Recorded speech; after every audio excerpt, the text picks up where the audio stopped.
be completely honest, this is what I'd rather be doing right now. Instead, I'm recording this YouTube video that you are watching.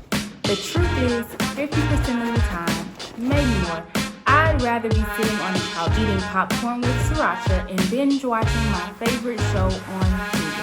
And sometimes this is exactly what I do. So then when people ask me, Megan, how do you manage to spend time with your husband, take care of your 2 kids, run a new-ish business, a podcast, and a YouTube channel, then I tell them the truth. Just because I want to sit on the couch eating popcorn with sriracha and watching Hulu all day doesn't mean I do. When it comes to getting stuff done, motivation really doesn't matter. See, motivation is based on a feeling, and you really can't control feelings all that well. What you can control are discipline and resolve. Today, I want to talk with you about the strategies I use to get stuff done when I really, truly, utterly do not feel like it. In other words, how to get motivated and stay motivated, but what to do in times when the motivation just will not come. If you have any strategies that work really well for you, go ahead and leave those in the comments because this is something that we can all learn from each other.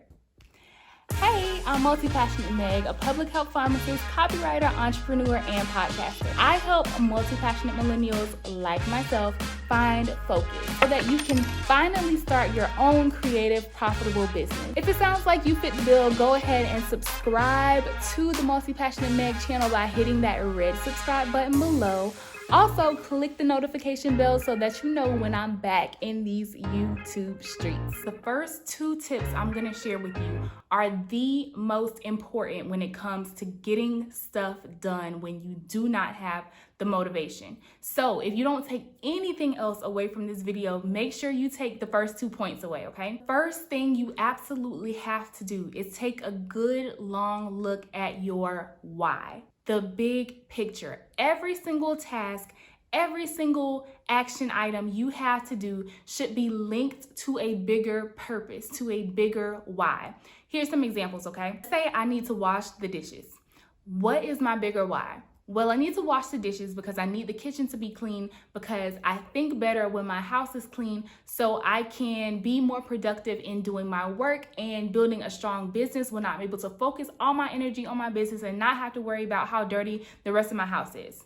That is my bigger why for why I need to wash the dishes. Let's say I need to complete an assignment for this class. Why do I need to complete this assignment? I need to complete this assignment because I want to get a good grade in this class, because I want this professor to write me a recommendation so that I can get into the college of my dreams, so that I can get into the medical school of my dreams, so that I can be a doctor and save lives. That's my bigger why for why I need to complete this assignment that I really am not in the mood to do. So there has to be some underlying realization that when you're saying no to X, you're saying no to Y. Well, how do I figure out my why? There are 2 things you want to look at. You want to look at your internal motivation and your external motivation. The internal motivation is what comes from inside you. It is your intrinsic desire to do something unrelated to any external reward. So there's no money involved. There's no external reward for doing this thing. You're just doing it because you genuinely want to. So you can think about like a hobby. That is something that you are usually internally motivated to do. Some important questions to ask yourself about these internal motivations though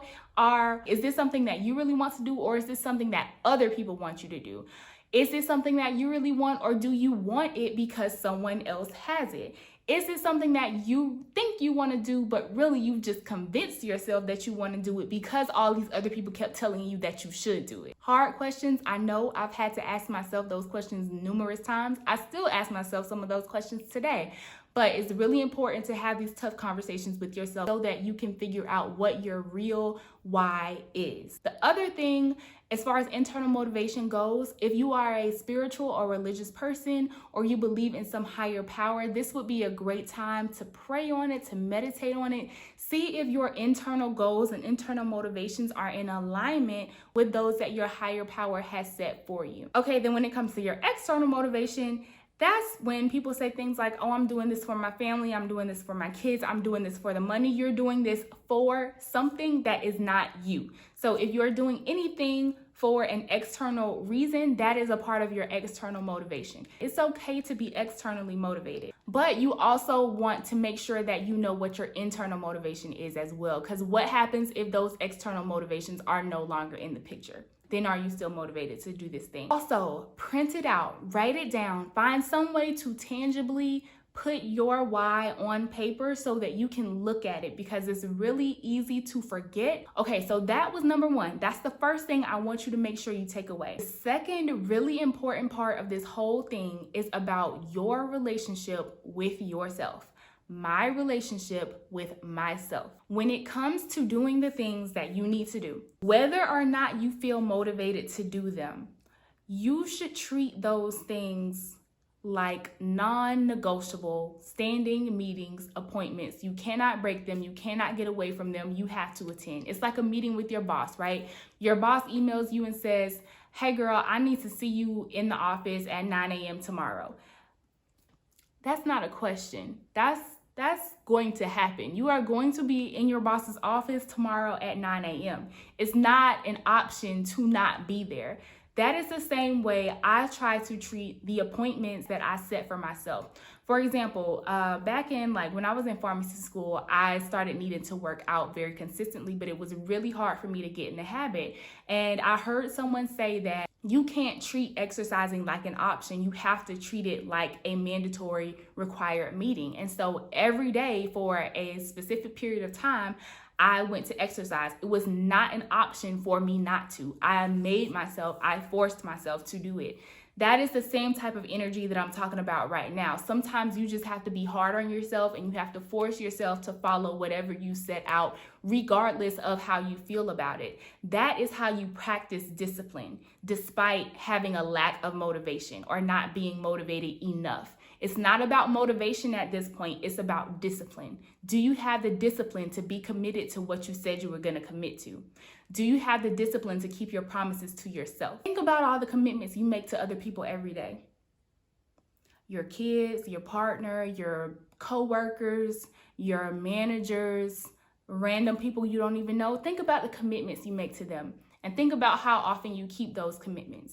Now think about the commitments that you make to yourself and think about how often you keep those commitments. If you value your relationship with yourself above any other relationships that you have with other people, then you should make sure to keep those commitments, keep those promises to yourself too. All right, we got those two really important parts down. There are 5 others that I'm gonna run through really quickly that can really help you practice discipline or find motivation when you do not have it. Number 3 is to make technology your friend. Use it to help you focus for small chunks of time. So I know that it can be easy to struggle with motivation and discipline. You don't want to try to go from 0 to 100 because it's not going to work out well and it's just going to discourage you, okay? So I would suggest ramping up, right? And a great way to do that is with the Pomodoro technique. So I talked about this in the podcast during the time management series, but basically the Pomodoro technique is when you focus on one task, only one, just one task for 25 minutes.